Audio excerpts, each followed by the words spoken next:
for tuning in to Coda Conversations. It's your host Kevin, and we have our co-host Brian. Hey, how you And guys doing? and tonight we have the multi-talented Paul Levinson, author, podcaster, professor, singer-songwriter, and much more. Welcome to the show, Paul. Hey, happy to be here. Oh, it's a Glad to pleasure have to you have on you on. tonight. Yeah, glad to have you on. Thank you.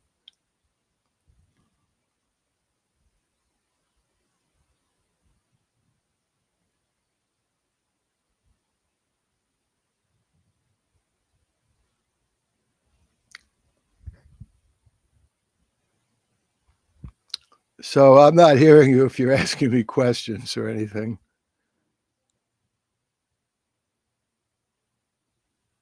Okay.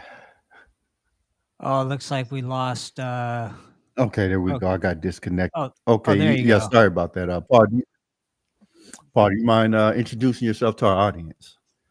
Sure.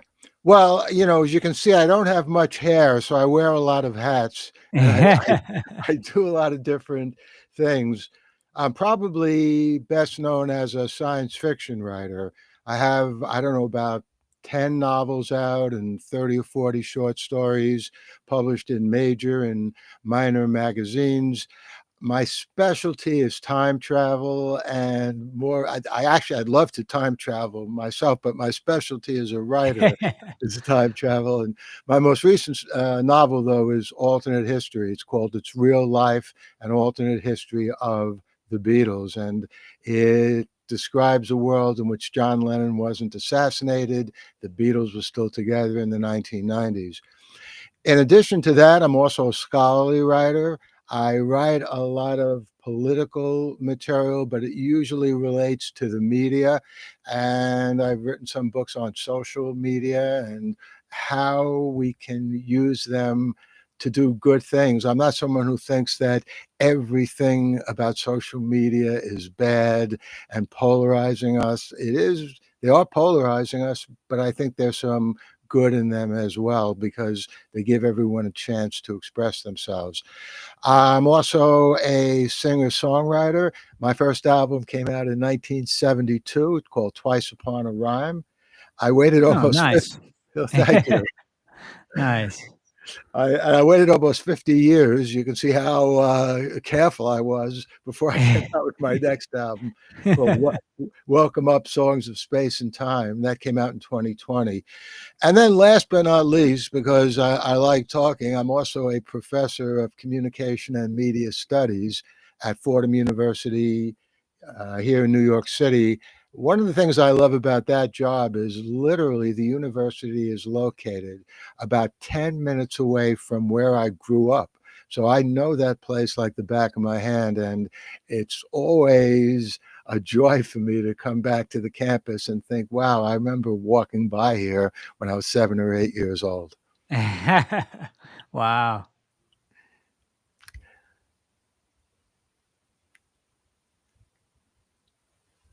Your vision of what you write in your novels, do you see like us currently headed in that direction? Is it pretty aligned?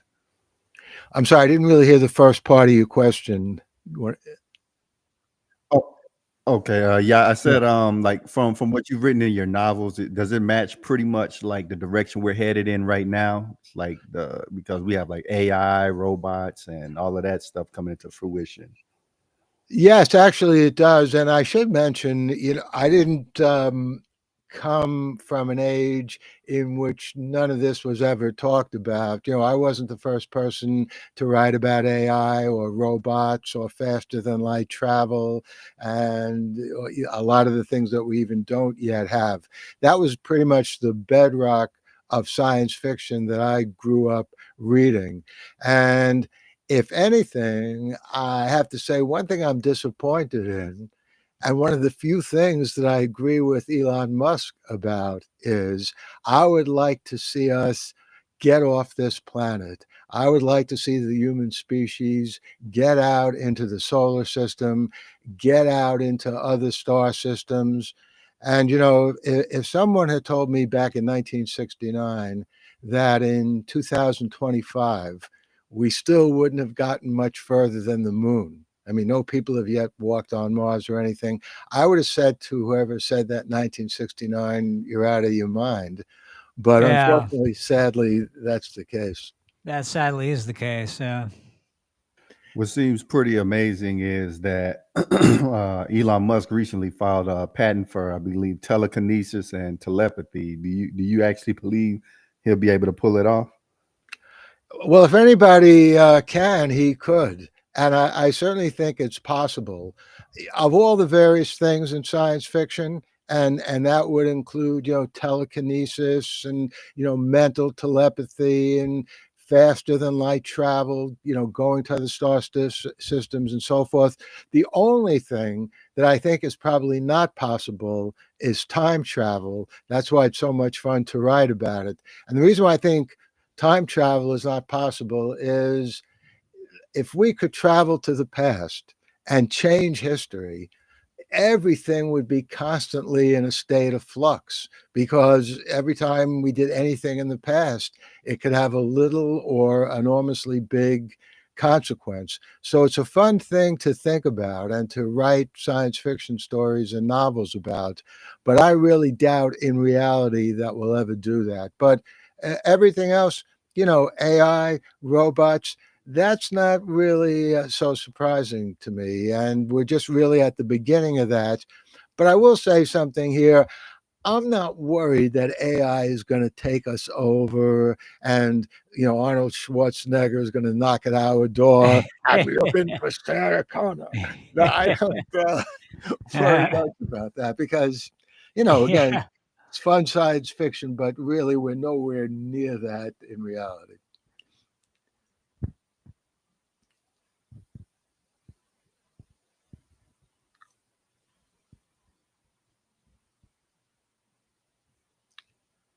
Did you cut out, Kevin? Yeah. You still My there? AT&T is pretty terrible. Yeah. As much as technology's progressed, I guess some things never change. They've been terrible since the day I was born. Back in the 1950s, telephones a lot of times didn't work well either. So, So yeah, you explore time travel a lot in your stories.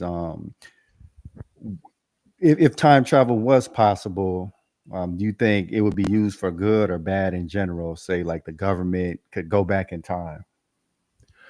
well, one of the favorite themes and stories in time travel is going back to either stop an assassination, so prevent John Wilkes Booth from killing Lincoln, or prevent Lee Harvey Oswald, assuming it was Lee Harvey Oswald, from killing John F. Right. Kennedy. And, I think we would be living in a much better world. And then the other side of it is, if you could go back in time and kill Hitler, or at least stop Hitler from coming to power, that would be a much better world. That would be So, huge. Yeah, that would be huge. yeah. And it's unfortunate for that reason that we don't have time travel. But as far as I know, no one has ever time traveled. Every once in a while, you get someone who claims to have time traveled, but when you look carefully at what that person is saying, they may have even built some kind of machine, but it's not really time travel. Have you heard of the Mandela effect? Well, why don't you tell me about it? Oh, sure. So it's like you remember something in the past being one way, but it's actually something else. So people kind of believe that there may be time traveling or somebody's able to edit, reality in some form or fashion and change things. For example, like Fruit of the Loom, most people envision it with the cornucopia on the logo, but in reality, they say it's not there. Yeah, I see what you're saying, but I think each of those claims need to be investigated. So, in other words, we can establish what was on the Fruit of the Loom logo, and if people remember something different, that doesn't mean that time travel was involved. The more likely explanation is, for whatever reason, their memory is playing tricks on them. Memories are notoriously unreliable.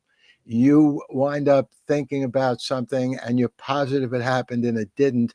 And I'll give you like one example. And I don't think this was time travel. And other than my name. I'm not going to tell you the names of the people involved.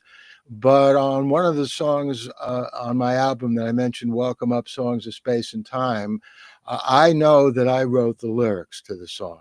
And I was positive up until the time I recorded this song and we put it on the album in 2020 that I remember who co-wrote the song with me.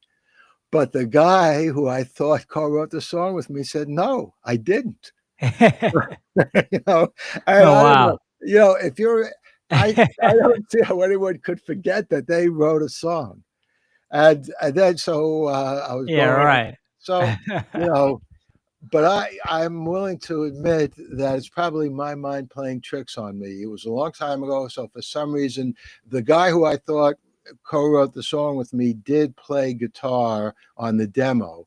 And so I think what happened is in my head, I sort of mushed together those two things. He's playing guitar on the demo and he wrote the song. And for some reason, factored out the person who really did write the song. Or he could, Wow. this guy could be crazy, you know, maybe he did write. Yeah, maybe he did. What's your favorite kind of science fiction to write? Well, my favorite kind of science fiction to write right now is alternate history, which is really a lot of fun because you get to imagine how the world could be better in whatever way Yeah. you want to imagine it. And so, like for me, you know, I mentioned, you know, stopping the assassination of John F. Kennedy. You know, I was just a kid when that happened, but it really affected my life. I could just feel the world change.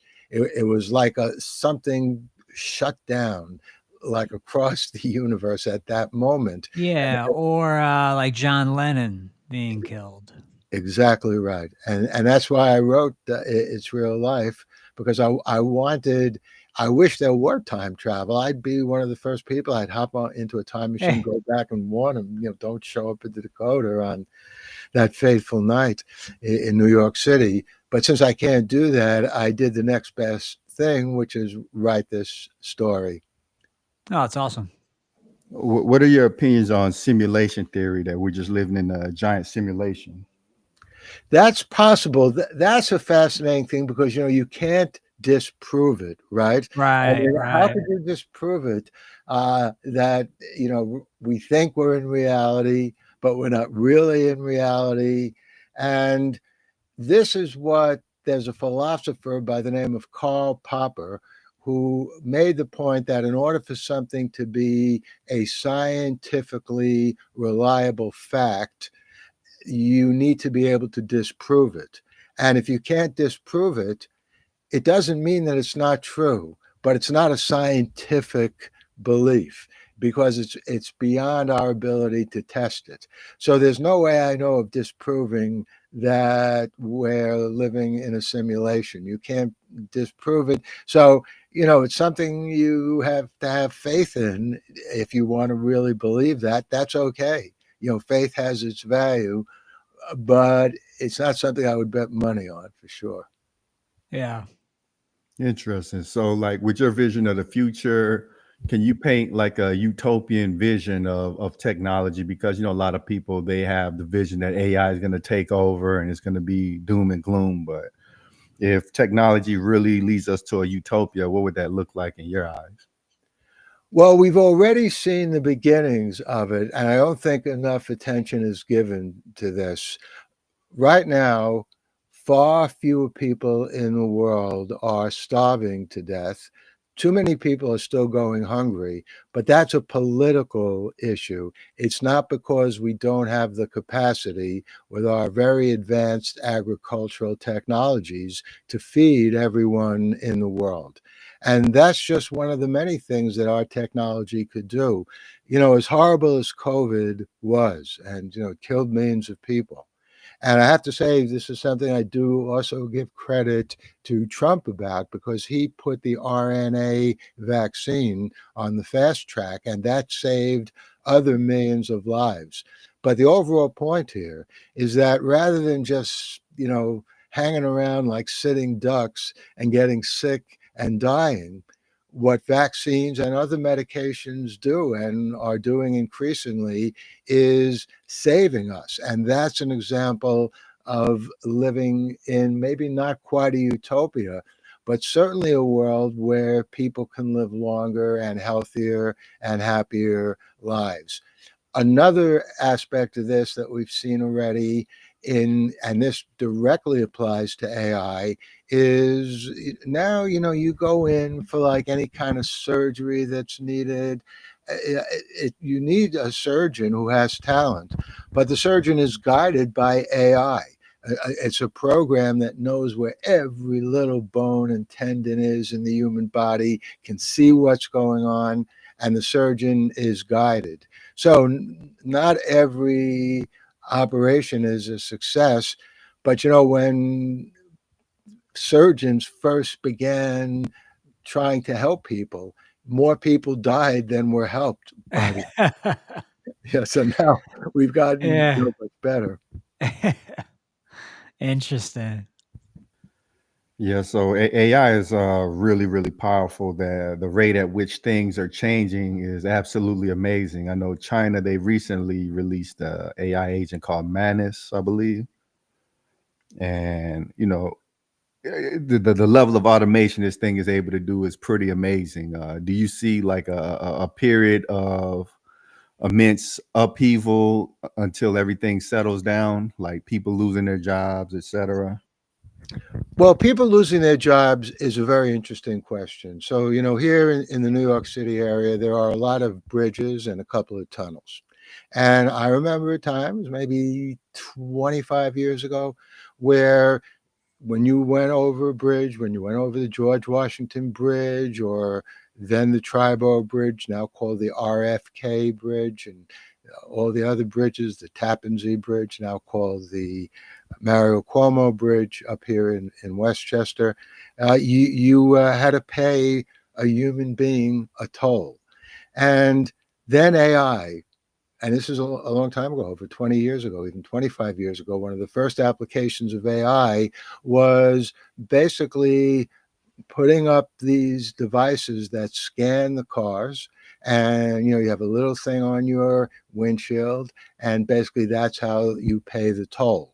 So some people lost their jobs, but you know what? They found better jobs. They found jobs where they didn't have to stand out there and breathe in the exhaust of cars 8 or more hours a day. What kind of job is that? And Yeah.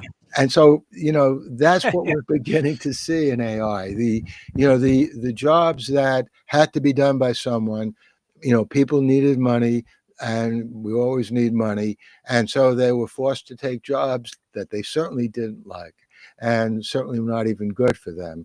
And AI is slowly beginning to let, in effect, robot eyes and things that are controlled by AI do that kind of work. So I think that also is a very important kind of progress. And but not for everything. As a writer, I'm aware of the fact that AI can be used to write stories, and I'm aware of the fact that AI, and this is a dangerous aspect of AI, can be used to create deep fake videos, which basically lie to people and are very, very convincing. So I'm not saying that, hey, AI is just great all across the board. But what I am saying is AI has already done a lot of good for us, and I think it's going to continue to do good as well. And, getting back to space travel, if you think about it, it's an incredibly dangerous thing. And it's not such a bad idea to have robots go out there first. And then if Yeah. something goes wrong, the expedition, okay, you'll lose a lot of money. Robots are expensive, but no human lives No are lost. human lives lost, right? Exactly. Yeah, you can definitely use robots to save lives. Like disarming a bomb or a nuclear meltdown, send a robot in. So um, Yeah, right. yeah, that's one positive. So let's just say robots are doing all of our menial tasks, and humans have a lot of leisure time, just most of their day is just dedicated to leisure. Do you think this would be a positive or negative? Like, how would people just occupy their time and, you know? I think the more that you can open up time for people to use in whatever way they please, could be gardening, could be cooking, could be going out to a fine restaurant. It could be at my age, going for a walk with your grandsons. There are all kinds of things that if we had more time, we would do things that make us feel even better than we might feel now. Not that we're all walking around feeling bad, but we all have goals, and it's hard to achieve all those goals. So, as far as I'm concerned, and I'm talking again as someone who's a writer, in addition to what I'm saying, and I do love teaching, and I do want to continue to teach, but anything that gives me more time. I'll give you a great example. If you think about driving, if you are the driver, right? And this has happened to me. Let's say I'm writing a story or a novel or a nonfiction book. If I'm driving and I have ideas, here are my choices right now, today in March 2025. I could record what I'm thinking, that is, say my ideas, or I could pull over to the side of the road and, basically use a phone or, a laptop to write my ideas. The problem with the first, with speaking my ideas, is it's good, better than nothing, but it's not the same as writing. You know what I mean? When you write, your brain is like focused in a different way than when you're talking. The problem with the other way of doing it is you're going someplace, you want to get there, so you're losing time. So, driverless automobiles, they could save me a lot of time to do what I want to do. And actually, I enjoy driving. I mean, it's fun driving, no doubt. You open the windows, you're driving in a convertible. If you have a convertible on a beautiful day, the breeze is blowing. I mean, that's great.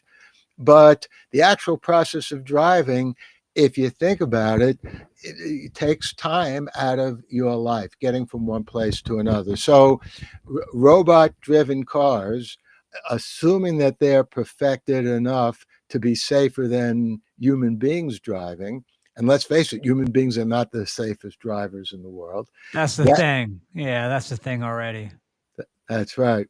And so, that's just one of many examples. I used to think, and I still do think, that if you're, let's say, in downtown Manhattan and there are a lot of skyscrapers around there, and you need to go up and see someone on the 20th floor, and you get in, on the first floor, and the elevator takes you up to the 20th floor. Before there were cell phones, you were like a prisoner in that elevator. It wasn't that long a period of time, but basically there was nothing you could do in the elevator except maybe look around at the people who were also in the elevator. But if you think about it, what cell phones now, smartphones do, is you can look at your phone and get some work done. You can read some messages that are sent to you. And again, you don't lose any time, and you can get more done in that time. So do you believe like our current economic system, capitalism, for example, do you think that's sufficient to kind of lead us towards the better future? Because, in the current paradigm, it's all about generating profit. So therefore, is Yeah. Well, I think, that's a good and even an excellent example.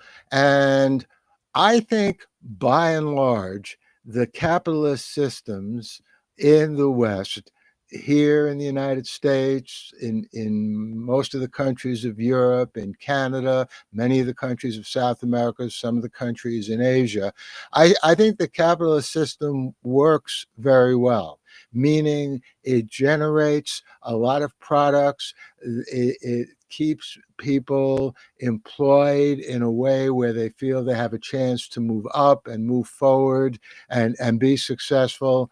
So, of the two systems, socialism versus capitalism, I tend to side with capitalism. But that said, I do think in an enlightened capitalist society, which we should have, we do need to provide for people who can no longer support themselves. So one of the things which I really find outrageous, I mean, I don't need Social Security. I make a nice, salary as a professor.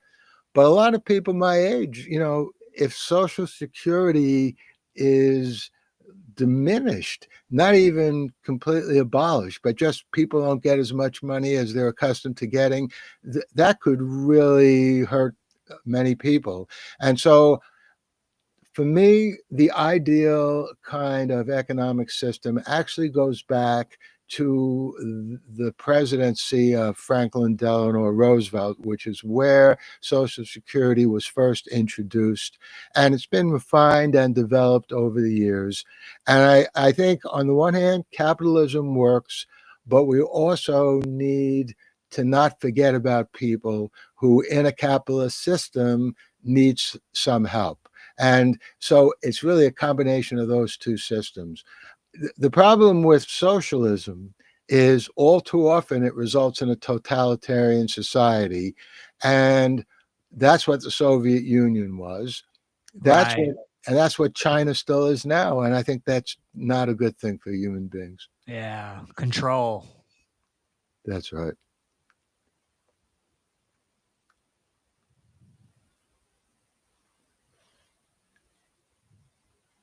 Kevin, you still with us? They took Kevin away. Still there, man, or no? No, maybe not. Yeah, I'm sure he'll pop back in. But are you a fan of Philip K. Dick? What do you think about him? I think he's one of the greatest science fiction writers of all time. Ballas, right? What do you think about Ballas? Yeah. I mean, he had like a wild, wild mind. When I was, Wild. yeah, and he, apropos of alternate history, Philip K. Dick's novel, The Man in the High Castle, is what got me interested in alternate history in the first place. Oh, wow. What an audacious idea for a novel that the Axis, Germany and Japan win World War II. And what Yeah, would the right. world be like in the What would it 19th? actually be like? Right. That's right. And it's an exciting thing to sort of play those mind games and imagine what things would be like if this were a little different, if that's were a little different. Another great, by the way, alternate history writer, Harry Turtledove, wrote a great novel, Guns of the South, and he imagines a world in which the Civil War was won by the South, and how would that be different? So the other thing, by the way, about Philip K. Dick, and I would recommend this to anyone, I think here we are again in 2025, and one of the best science fiction series that has ever been up on television was the TV adaptation of The Man in the High Castle. Frank Spotnitz was the producer who put it all together. And that was up on Amazon from maybe 2013, 2014 to 2019, 2020. And Rufus Sewell played a major role. And he actually wasn't even a character in the original novel, but he did a great job playing that character, John Smith. And anyone who's interested in alternate history and Philip K. Dick, that's a great place to start. But Philip K. Dick, really more than any other science fiction writer, has had probably the most of his stories made either into movies or television series. I mean, Yeah. so Pretty incredible. Yeah. yeah. I mean, like Total Recall with Yeah. Arnold Schwarzenegger again. Or Minority Report, right? That's right. Isn't that Another one? right? A brilliant idea. That was a short story of Philip K. Dick. The idea that Yeah. you can have a society where if you had some people who could predict who was going to commit a crime, you would arrest them before they committed the crime. Which is, I think that, by the way, Trump might be a devotee of that, because that's what he seems to be doing with ICE, rounding up immigrants who haven't done anything wrong, but basically Right. they may commit a crime. So yeah.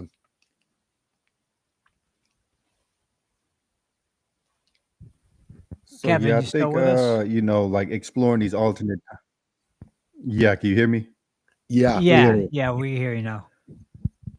Okay, there we go. So yeah, I think exploring these multiple timelines, it kind of also enables us to appreciate what the freedoms we have now. Because, like you mentioned, what if the South had won and slavery still existed, or we headed into a timeline where we're constantly oppressed.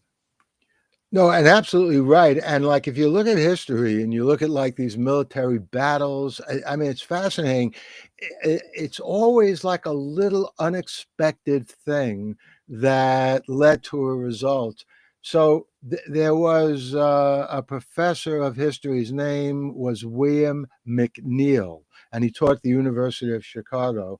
And he was very, very interested in the way that disease had decisive influence on how history played out. And he wrote a great book called Plagues and Peoples.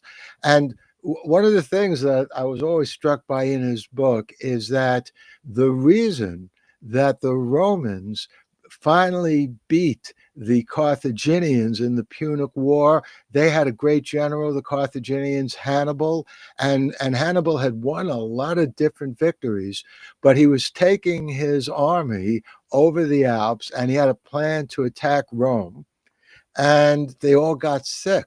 There was some kind of plague going on there, or some kind of epidemic. And so by the time they got to face the Roman soldiers, they hadn't yet been infected by this. They were pretty healthy, but the Carthaginians were not, and that's why Rome won. And had it not been for that plague, rather than a lot of people, including us, being so influenced by the Roman Empire, we might be influenced by the Carthaginian Empire. Interesting. Yeah, it seems like sometimes like what we deem to almost be fluke events just have a massive impact on history. That's right. Look, we saw one politically just this past June, that is in June 2024, when Biden performed so poorly in that debate. And, Oh, some, yeah. yeah, I mean, I That couldn't was believe, terrible. right? Terrible. Yeah, I mean, Yeah. he was having a bad night, but the problem is, you know, if I go in and I'm teaching a class and I'm having a bad day, okay, it's not the greatest, students might Right. not like it, but it's not going to change who the president of the United States. So Yeah. it's these little things, that we always sort of take them for granted. But all you have to have is, you're not thinking clearly, you don't show up at a particular time. And you've probably heard of the grandfather paradox in time travel, and what the grandfather paradox is, and it doesn't have to be this violent, but the way the paradox is usually explained, if you go back in time and you kill your grandfather, one of your grandfathers, then wouldn't you cease to exist? Right. The answer is yes. So how'd you travel back in time in the first place? That's the paradox.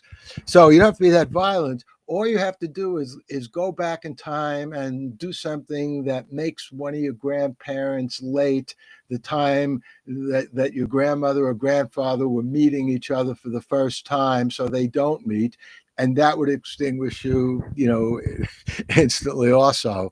And so it seems like a very minor thing, but if you think about it, it's very, very profound. In other words, every little event, trains running on time, people getting to where they want to go, people making decisions. I'm going to walk here rather than there. I'm going to go out and do this rather than that. Maybe I'll just stay home.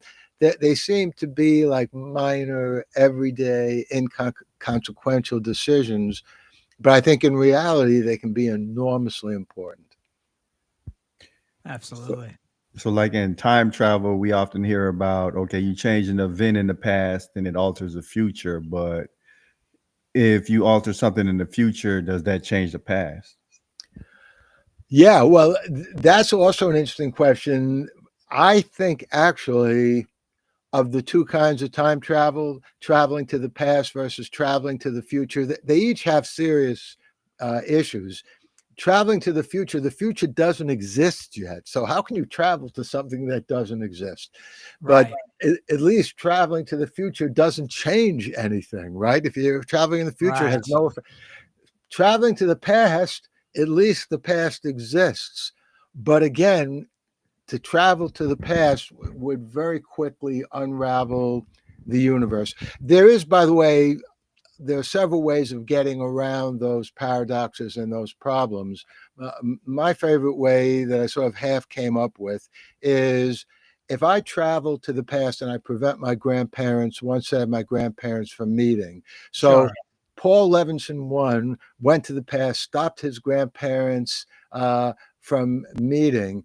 So then, how did Paul Levinson one travel to the past in the first place? The answer is Paul Levinson one existed because he had not yet traveled to the past. And the instant he travels to the past, that does set in motion a new world. It's not world one anymore with Paul Levinson one. It's world two, where I may or may not exist, or somebody close to me might exist. But at least in that sense, if you think about every event in the time traveler's itinerary changing something, basically creating a new world. As long as that new world doesn't depend on the original time traveler, then that new world can exist without it being a paradox, if that makes any sense. Right. So do you think there's the possibility that all possibilities exist and there's really not time as we think, but we're just experiencing one slice of all the possibilities, and that's kind of like what we perceive as time? Yes, I think that's exactly the case. I think there are an infinite number of possibilities every moment for everyone. And depending upon how influential you are, whatever decisions you make have an impact not only on your life, but on other people's lives. And let's get back again for another moment to Donald Trump. A lot of people think that what finally got Donald Trump to run for the presidency in the first place back in 2016 is he was furious at Barack Obama, who made fun of Trump at that press dinner, where the president gets up and makes a whole bunch of jokes. And Obama had a great sense of humor, still has a great sense of humor. And he made some jokes about Donald Trump. And you could see that Trump wasn't laughing. He doesn't like being made fun of. And so, if you think about it, that one event had created, unfortunately, the problems that we now are facing in our country and the world. But there are, a million other major and minor possible other ways that things could have worked out. Right. I mean, it's pretty amazing that, growing up, Donald Trump was kind of like this quirky real estate guy who eventually had his own reality show. And now he's the president. And it seems like there's a contingent that almost worships him. It's like really bizarre the way reality has turned. No doubt about it. And, I often tell people if 15 years ago I had written a story, a science fiction story, maybe just even a short story, in which I predicted that Trump was president and I worked out a whole thing the way our reality is now, I don't know a single editor who would have accepted that for publication. The editor said, Yeah. "Hey, Levinson, you really, You're off got off base on you're yeah, off you're off base the on this one, rails." buddy. Exactly. So, but yeah, I think that's indeed what the case is. There are all kinds of subtle differences in reality, and I mean it's really fascinating if you think about it, because the reality that we're living in, that is the reality, and so it's hard to imagine that there is another possible reality. But I think they're all out there. And this gets back to one of the points you made before. Maybe some people are more in touch with those alternate realities than other people are. Phil K. Dick, by the way, very often said that he wasn't just writing science fiction, he was writing fiction about the way the world really was. So that's an interesting thing Right. to think about. What was your favorite Philip K. Dick book? Well, it was definitely The Man in the High Castle. But if we're talking about my favorite science fiction novel, it's actually a trilogy of novels written by Isaac Asimov, the Foundation trilogy. And then Asimov later expanded it into like 7 or 8 or 9 different novels. Oh, And wow. yes, and this takes place in a future in which there's a galactic empire. It's beginning to fall apart. A secret group of people get together and try to figure out a way that they can shorten the dark ages that are going to ensue once the empire falls apart. In other words, similar to what happened on Earth with the Dark Ages, and that happened after the Roman Empire fell apart. And actually, that has been made into a series that's on Amazon TV Plus. I think they've had 2 seasons, and there's going to be at least a third season coming up.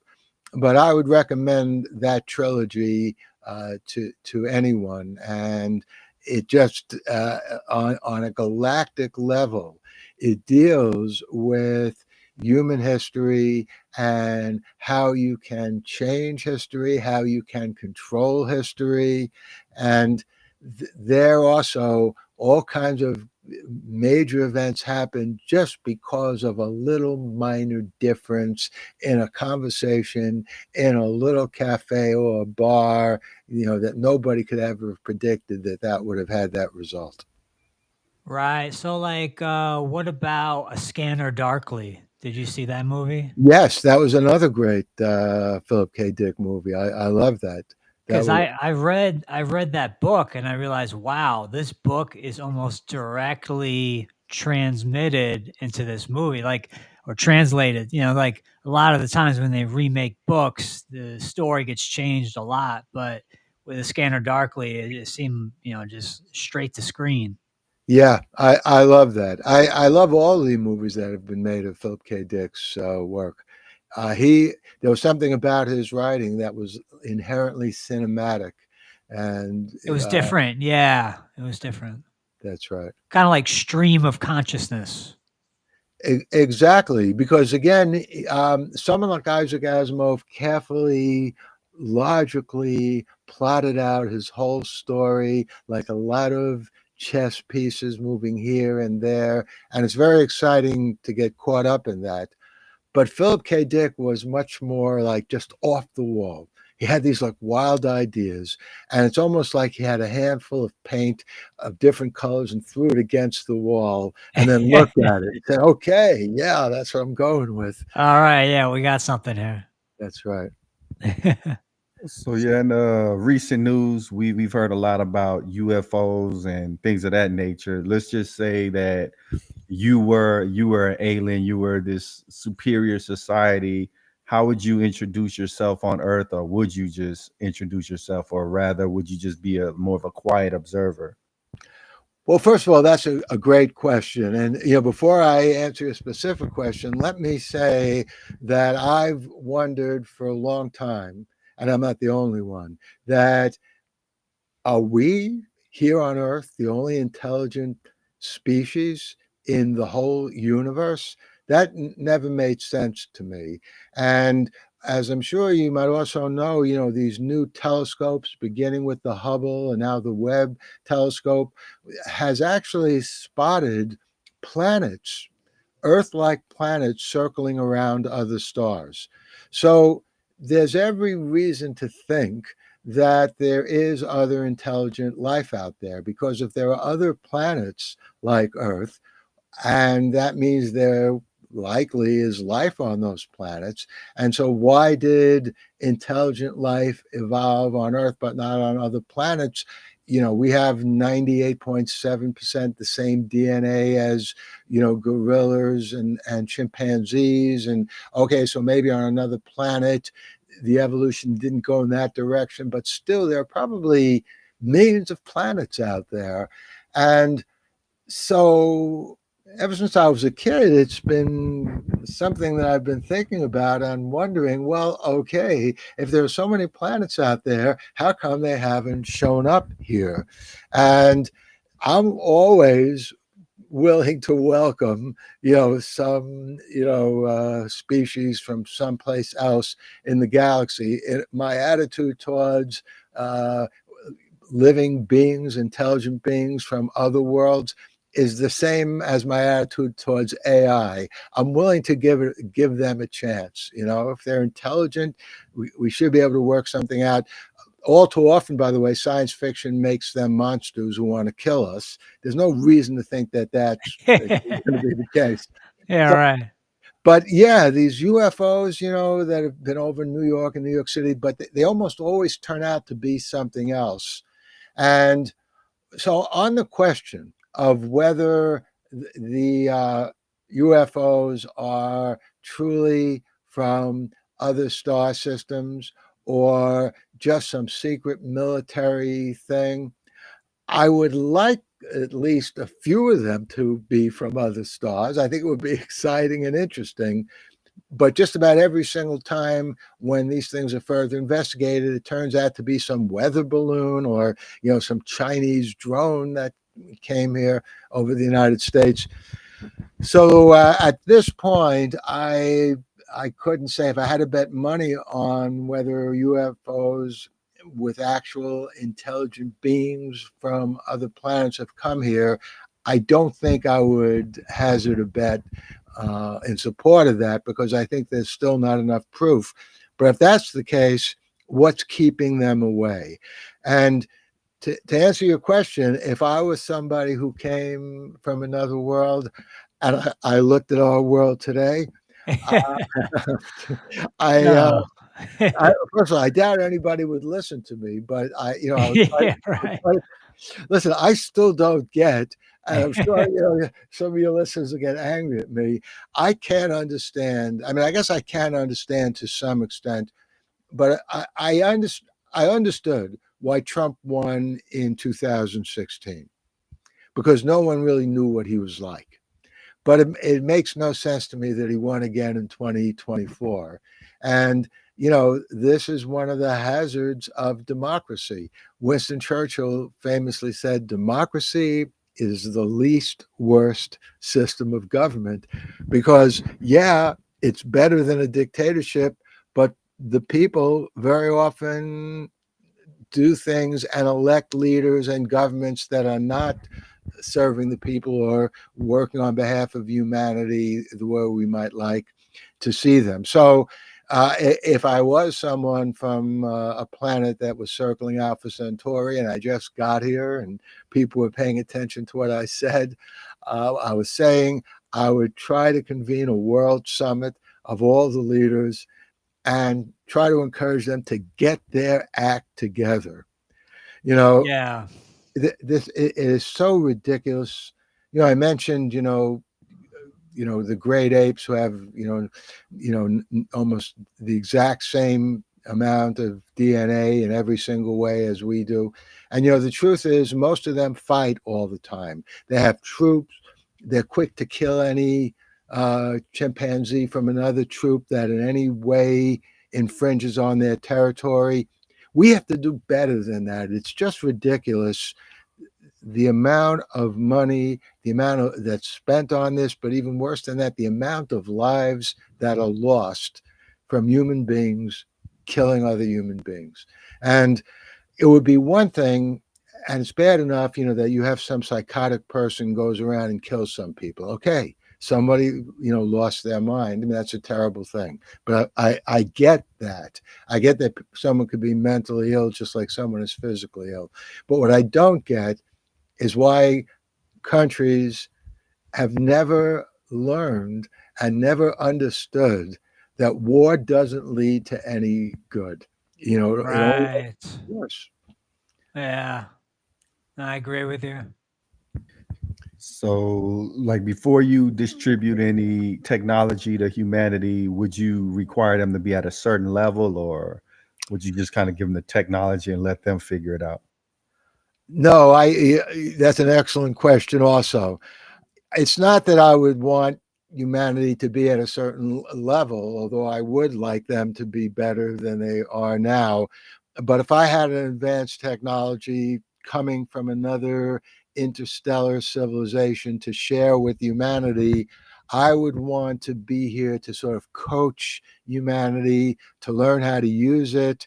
It's not something that you should use, you know, for the betterment of just one person or one kind of person. Use it for the betterment of the whole world, the betterment of humanity. Take the time to teach people how to use it, to understand how to use it. One of the problems with technology, unfortunately, is that they get developed so quickly. And, they don't come from outer space, they come from us. But they get out there so quickly that all too often a lot of people, millions of people are using them without even understanding what needs to be done. So, getting back to automobiles, thank God, finally, the number of deaths from automobiles has been gradually declining. But, it took over 100 years. And it's not that people didn't get sick and die, from using horses or getting kicked in the head by a horse. So it's not that that mode of transport was so perfect, but automobiles got into the bloodstream, to use a lame metaphor, very, very quickly. And so quickly that people didn't really understand, well, how do you build a highway that's a safe highway? It took a long time before somebody realized, hey, you know what?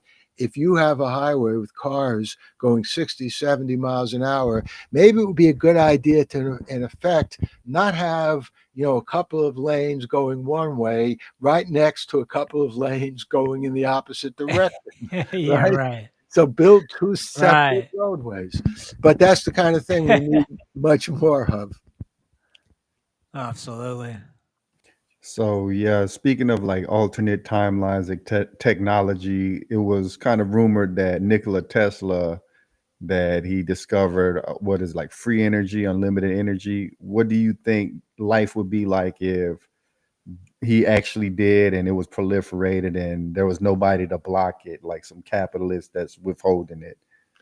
Yeah, that's right. That's a good thing to think about also. And again, I don't know what the truth is. Some historians think that Tesla did invent this kind of limitless energy, but Thomas Edison, who on the one hand was a great inventor, was also a racist, though, and, a capitalist, and not in a good sense, not just that he wanted to make money, but he was very quick to want to put out of business any competition. He wanted a monopoly on everything.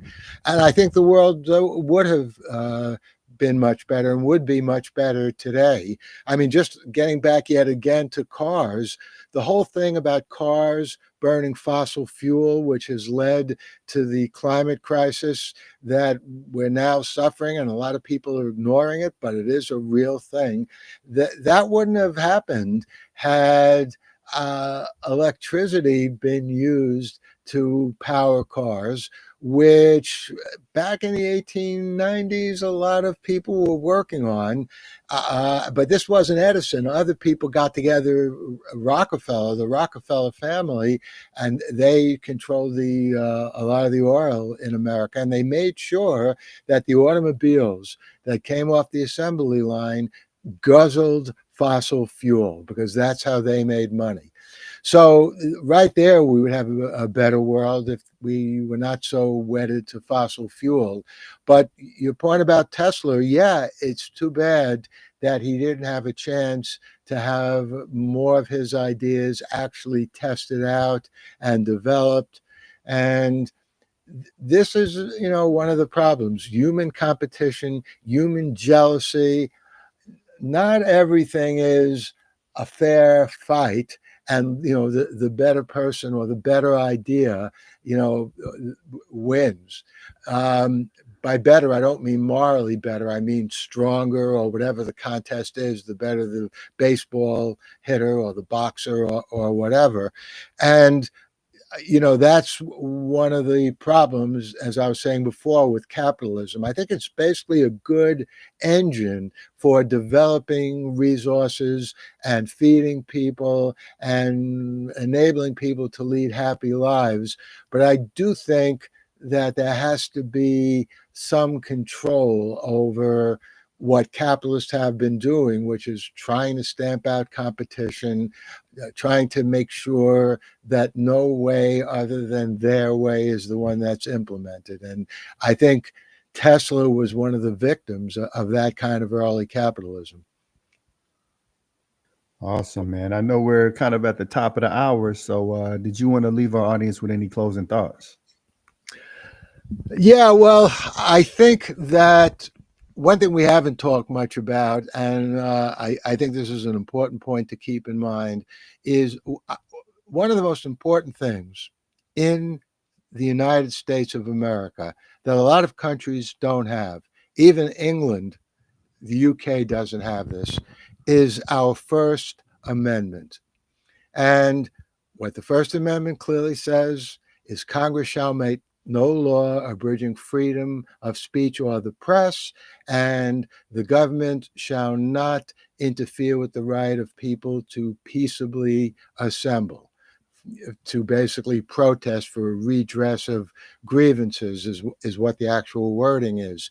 And I think now, unfortunately, we're seeing increasingly the First Amendment being trampled upon. Again, this is due to the Trump administration. Just over this past weekend, a graduate student at Columbia University here in New York, I think his name is Mahmoud Khalil, was arrested. He was pulled out of his apartment. He has a wife who's 8 months pregnant. At first, they weren't sure where ICE took him. I think I read something someplace, maybe in Alabama or someplace down south. And just to be clear, his crime, in quotes, was leading rallies that were protesting what Israel was doing in the Israel-Gaza war. And just to be perfectly clear about it, I hate Hamas. I think Hamas started this, with their horrible terrorist attack on Israel. But that doesn't mean that people here in the United States are not entitled to criticize Israel, because the First Amendment gives them that right. And Mr. Khalil is not an American citizen, but he has a green card. And I think it doesn't matter whether someone's an American citizen or not. If you are in the United States, you're entitled to speak your mind. And as long as you're not committing a crime, you're part of a conspiracy to commit a crime, that certainly the police have an obligation to prevent a crime from happening. But expressing your political opinion, you might hate that political opinion, but that's what makes our country strong, that we respect the fact of people to express their political opinions. Because what that does is it enables a public dialogue, and it increases the likelihood that everyone or most people will better understand what's going on in a different situation. Right. Absolutely. Yeah, the hour flew by, and we definitely appreciated having you on. Well, thank you for giving me the chance to talk. I had a really great time talking to you guys. Yeah, we'll definitely have to have you on again sometime. Anytime. And we also Awesome. Yeah. Thanks for coming on. My pleasure. And we also like to thank everybody for tuning in. We'll catch y'all next time.